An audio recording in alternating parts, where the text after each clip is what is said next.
प्राध्यापक विदारे सर हे आपलं अध्यक्षीय भाषण करतील अशी मी सांगायचं. चला मोठं पुस्तक या फोटो घे रे.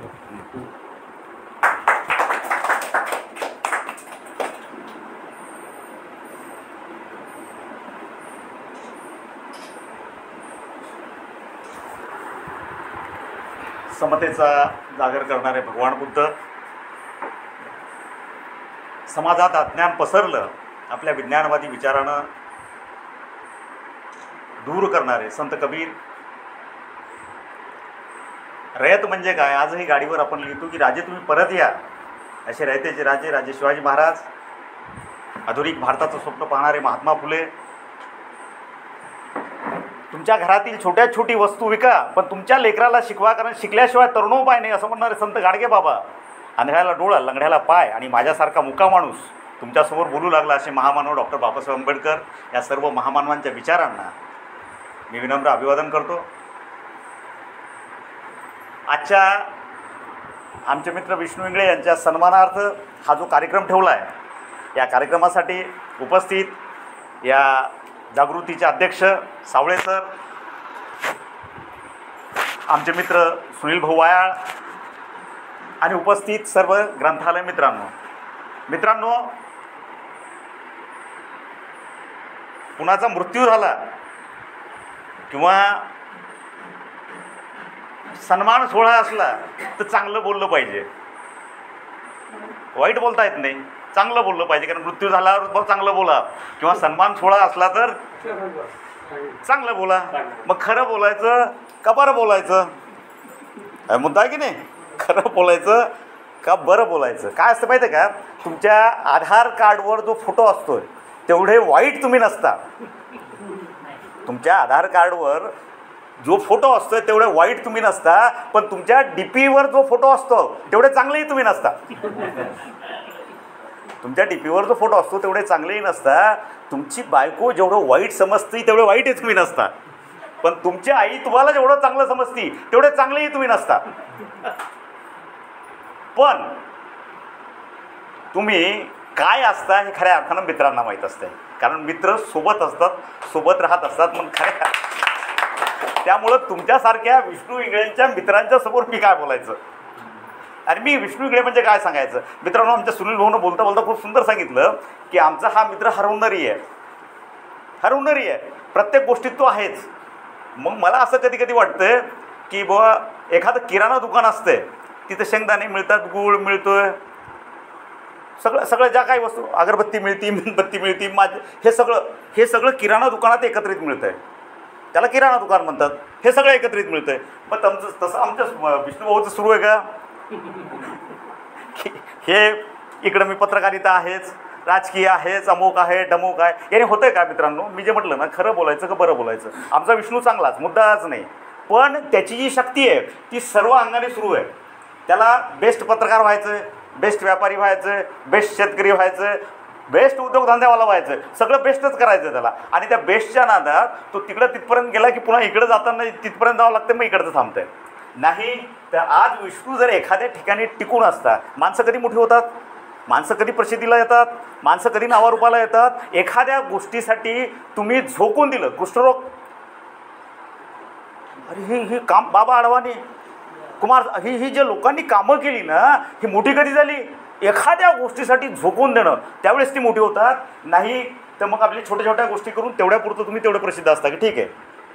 आमच्या विष्णूला जो पुरस्कार मिळाला तर विष्णूला नक्कीच त्या शेतीसाठी प्रयोग करतो त्यासाठी मिळालाच, कारण तो प्रयोगच आहेत.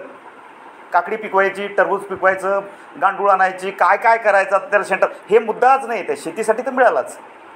ते करता करता त्यांनी म्हशी पण ठेवलेल्या आहेत, जवळ बाळगतोय म्हशी, त्याचं दूध आहे, उत्पादन आहे. म्हणजे मुद्दा असा आहे की तो काय करतोय हा मुद्दाच नाही. तो कोणत्या बीज उत्पादन कोणतं आहे तुमच्या देवीच्या नावाने, इथल्या रेणुका देवी, त्यामध्ये पण आहे. मुद्दा तो राजकारणातही आहे, तो काँग्रेसच्या जेवढा जवळ आहे तसं यांनी सांगितलं, तसं तो भाजपच्याही जवळचाच आहे. मुद्दा विष्णूचा असा आहे की विष्णूमध्ये सर्व गुण असल्यामुळं, आणि महत्त्वाचा गुण कोणता आहे माहिती आहे का, संघटन. महत्त्वाचा गुण कोणता आहे, मी विष्णूला नेहमी म्हणतो की विष्णू तू 2 गोष्टी कमी कर. हे सांगायला हरकत नाही, तुम्ही मित्र आहेत म्हणून सांगतोय मी. हाच जर पुण्या मुंबईला मुद्दा असता तर मी बोललो नव्हतो. मी म्हणतो विष्णू 2 गोष्टी कमी करता आल्या पाहिजे. जे आपल्याकडून होत नाही त्याच्यावर बोलायचंच नाही, आणि छोट्या छोट्या गोष्टी चुकीचं बोलायचं नाही. काही नाही, छोटी छोटी गोष्ट आहे ना. का कुठे आहे तर म्हणे मी ज्याला अरे सांग ना चिखलीलाच आहे, काय फरक पडणार आहे, मी आढळ्याला आलो. छोट्या छोट्या गोष्टी. का ओळखलं का मला? हो ते अरे सांग ना बाबा, नाही ओळखलं बाबा सांग ना. हो खूप किती छोटी गोष्ट आहे. मुद्दा असा आहे की छोट्या छोट्या गोष्टीत खोटं बोलता नाही आलं पाहिजे आणि कायम टिकून राहिलं पाहिजे. आम्ही विष्णूला नेहमी सांगत असतो की विष्णू तुझ्यात संघटन कौशल्य आहे, तुझ्यात लोकांना बोलण्याची ताकद आहे, तुला लोकांना जवळ करण्याची ताकद आहे, तुला त्यांचे कामं करतो म्हणून ती तुझ्या जवळ येतात. त्यांनी मला एकदा म्हटलं की मी नशीबवान माणूस आहे, मला काही दैवी शक्ती आहे. म्हटलं काय झालं? मला अधिकारी कॉन्टॅक्टमध्ये आहे. म्हटलं अधिकारी तुझ्याशी त्याच्यामुळं नाहीच आहे, तू पण त्या अधिकाऱ्यांना त्यांना अपेक्षित आहे त्याच्यापेक्षा जास्त देतो म्हणून ते तुला विचारतात. त्यांना अपेक्षित जे आहे की जे दुसऱ्यावर. मुद्दा असा आहे तर मी विष्णूला तेच सांगितलं की ह्या काही गोष्टी आपल्याला पाळता आल्या पाहिजेत की एवढा चांगला माणूस आणि छोट्याशा गोष्टीसाठी खोटं नाही, बिलकुल नाही.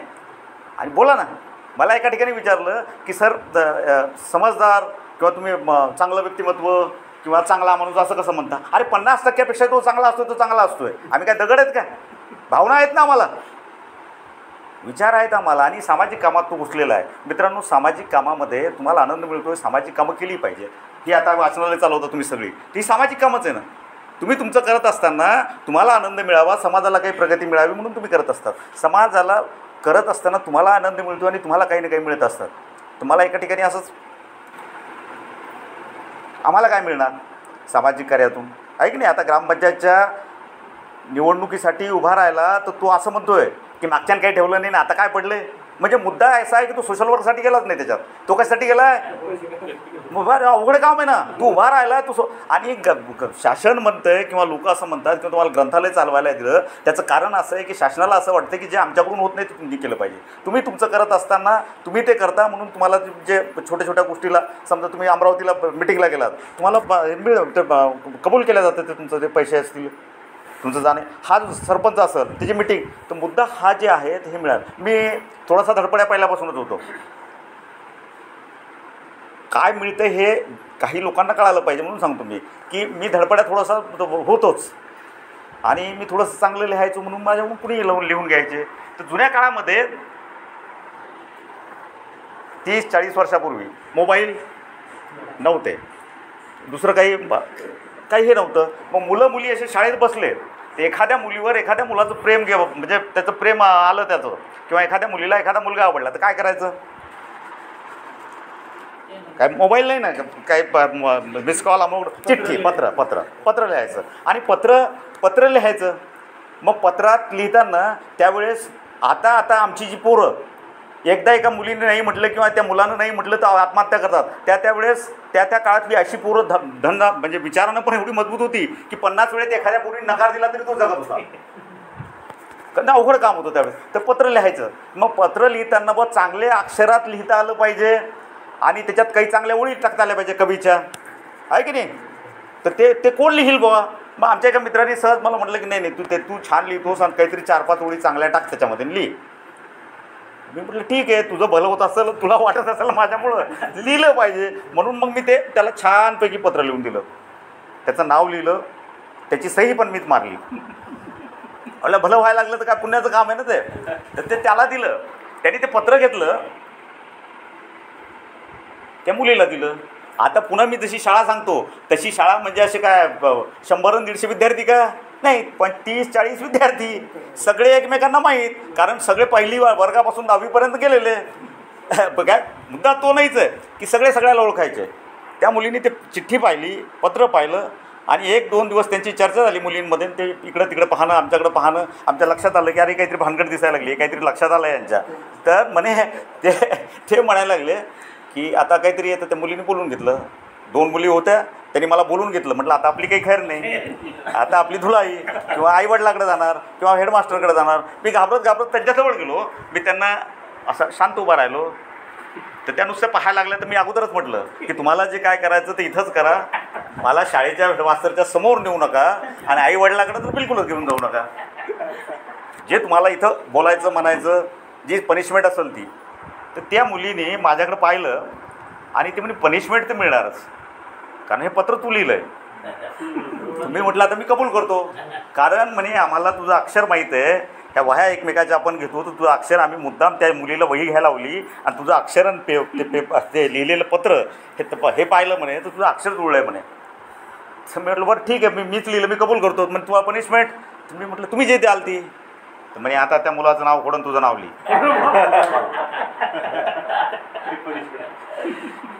मुद्दा हे तुम्हाला गमती त्यासाठी सांगितलं मी आहे, हा थोडासा म्हणजे सामाजिक कामामध्ये आम्ही एवढे असे दूर गेलेलो आहोत. जसं यांनी आता ते वाचनालयाचं उदाशी सांगितली की आम्ही एवढे दूर गेलेलो आहोत की आमचं प्रबोधनाचे मार्ग बंद झालेले आहेत. आता आम्ही कुठं प्रबोधनाला गेलो तर लोकही जमत नाहीत, गर्दी होत नाही.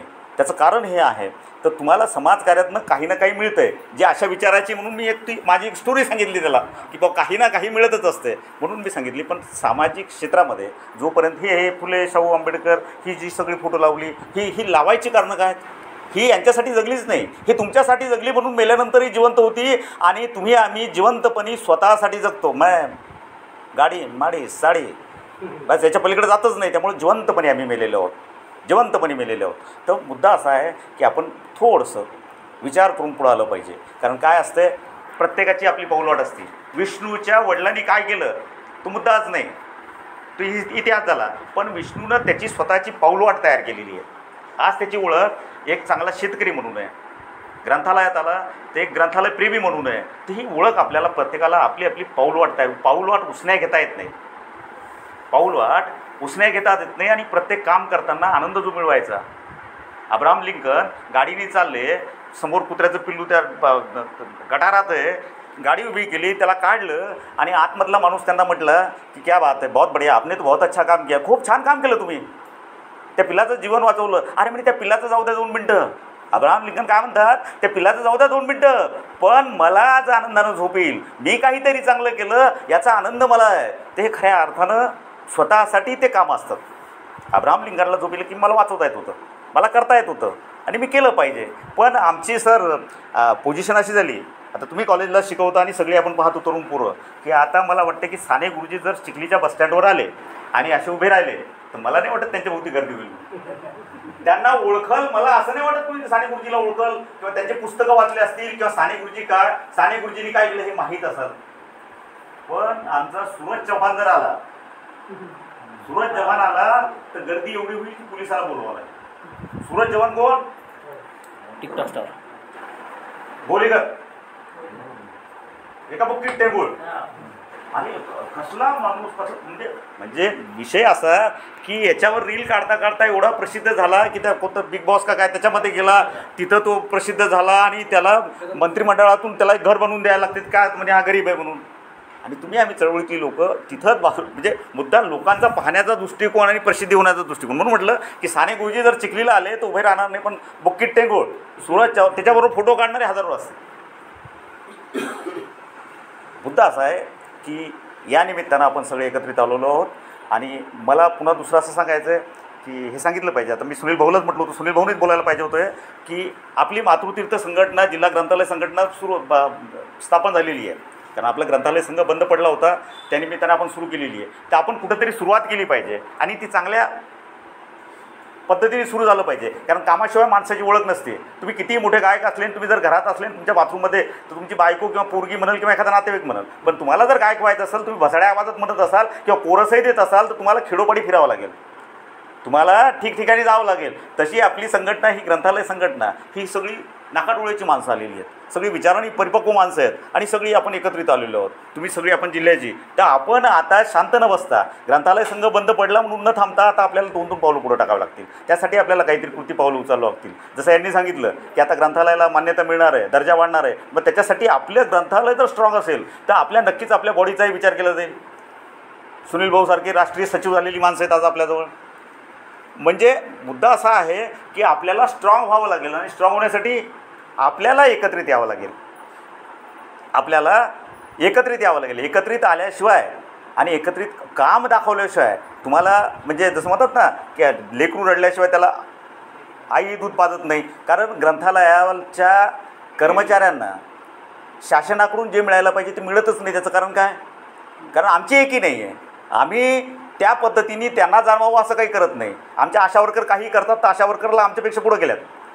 पण ज्ञानाचं एक भांडार घेऊन तुमची यांनी जी हे सांगितलं ना, मी तर नेहमीच सांगत असतो की तुम्ही म्हणजे गावाची ओळख असली पाहिजेत, मुद्दाच नाही, तुम्ही म्हणजे ओळख असली पाहिजे. नैतिकतेवर बोलायचं, तुमच्यावर बोलल्या गेलं पाहिजे की यस अरे वो आदमी, तुमची म्हणजे ज्ञान भंडाराचा तुम्ही मालक आहात आणि तुमच्याशी ओळख किंवा तुमच्याजवळ बसणं म्हणजे मोठेपण त्याला वाटलं पाहिजे. एवढी तुमची उंची वाढवता आली पाहिजे आणि ती वाढते.